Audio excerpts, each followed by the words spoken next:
Hello and welcome to the mothership. I'm your commander-in-chief, Lax Zivrak. Welcome. This is part 2 in our Bushman education and stories with Lax Zivrak. This story is the first time I knew that I had contact with Bushman and Ghostman. One fall time as a kid when I was hunting chickens, grouse is what we call them. We call them chickens in Alaska, but they're grouse if you want to look them up in the book.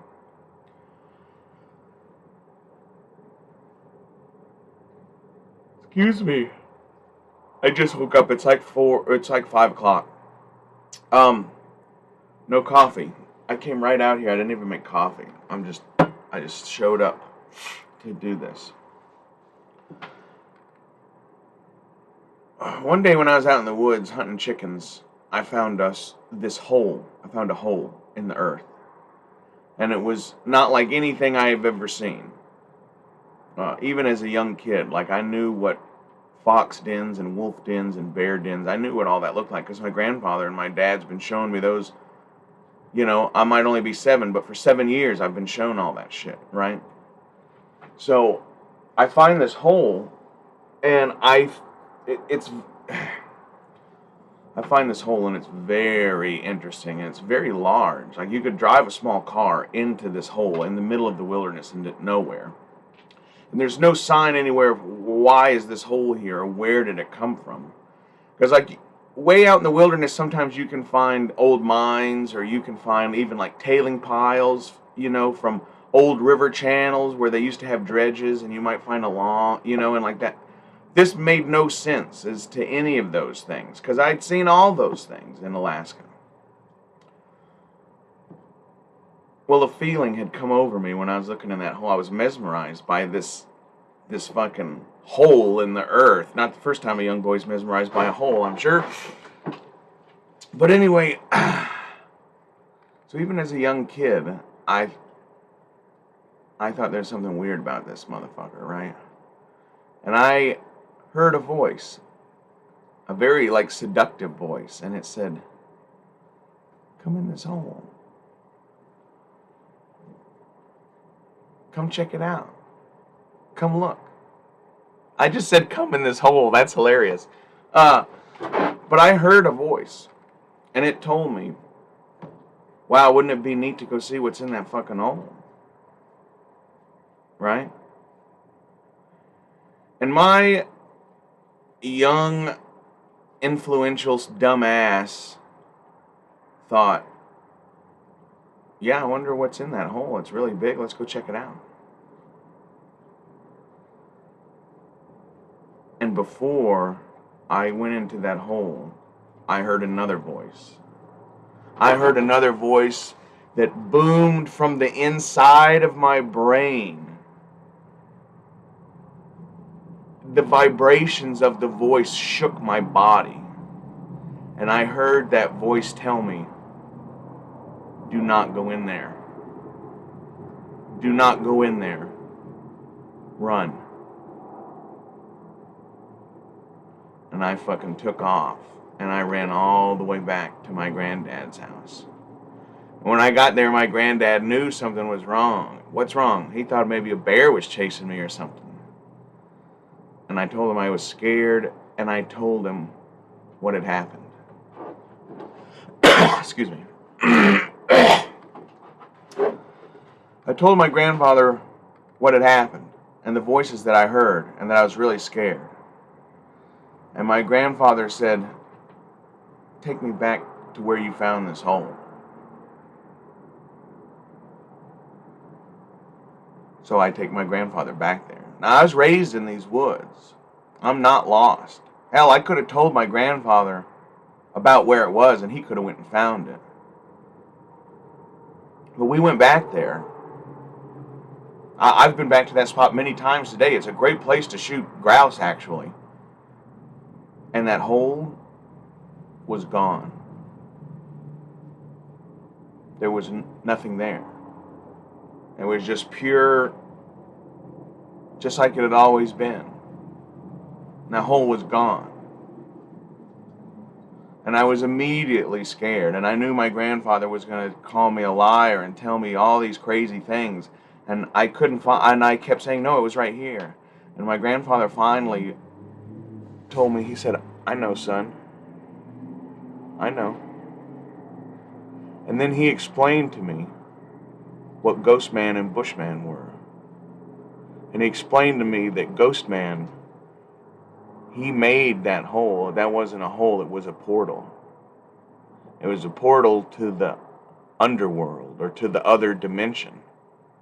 And Ghostman was trying to take my soul. My grandfather told me if I would have went in that hole, it would have closed up behind me and nobody would have ever seen me ever again. But then he told me that there was something special about me, because the other voice I heard, he said that other voice, he said that was Bushman saving you. He said Ghostman makes that trap to take you off this world, but Bushman saved you. Bushman's the one who said, don't go in there, run. And he did, he saved me. And that was the first instance I ever had with the power of Bushman and Ghostman.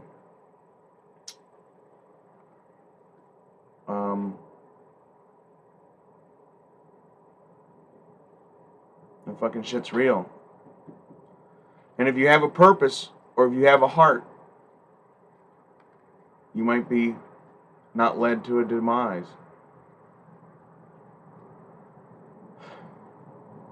I don't know if I'm still waiting for the reason, or if I've already done it and now I'm useless, but that was the first time I had interactions with the power of Bushman and Ghostman. Now this has been a fairly quick video. We'll make part 3. We'll make another part because as I got older, actually when I got older, there was another point where Bushman, it was actually 2 different times. One time I didn't listen to him, but when you're out there and you hear that voice, you know when it's not you. You know it's not you. You know it's not your dad. You know it's not your conscience. You know it's not, I'm sure other people would call them angels or guardian angels and spirits that look after you. All those are correct terms. All those are correct terms. So that was the first time I ever learned about what Bushman and Ghostman was. And my grandfather, after that incident, explained to me the entire ins and outs of Bushman and Ghostman, which is what you got, the audience here got in the first episode of this Bushman story. My grandfather didn't just out of nowhere one day tell me that story. He told me that story because I had this instance in my life.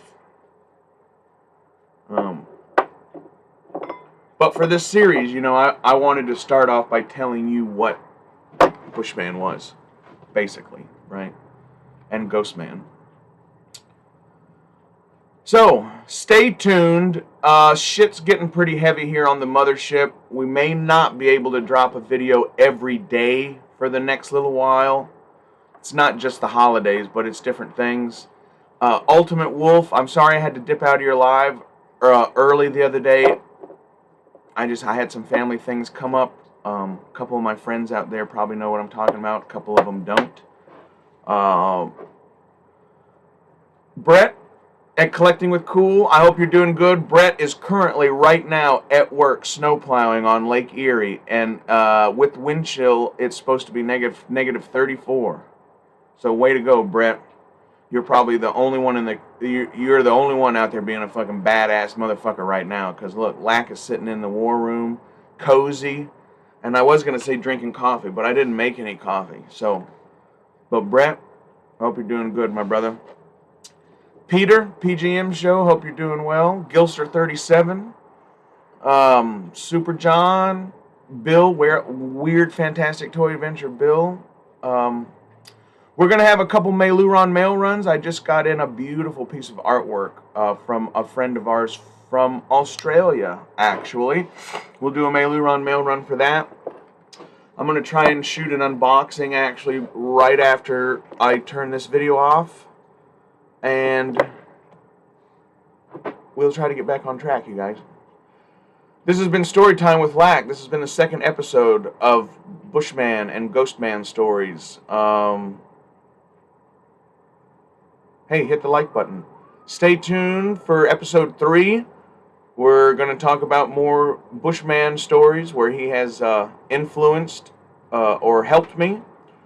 We have 2 stories about that. We have a story about a test in which he gave me where I had to fight for my life against a wild animal. Hand-to-hand combat with a wild animal. I can tell you a story later about how he told me to do one thing and I didn't listen to him and I got in some serious fucking trouble, and so I'll never not listen to him again. And I have the piece de resistance. The ending story to this series will be the time I actually saw Bushman. Eye to eye. Man to Bushman. Anyway, this has been General Lack Sivrak. I appreciate y'all hanging out for this short 12-minute Bushman story about me as a kid trying to be abducted by a ghost man. Anabasi Chap.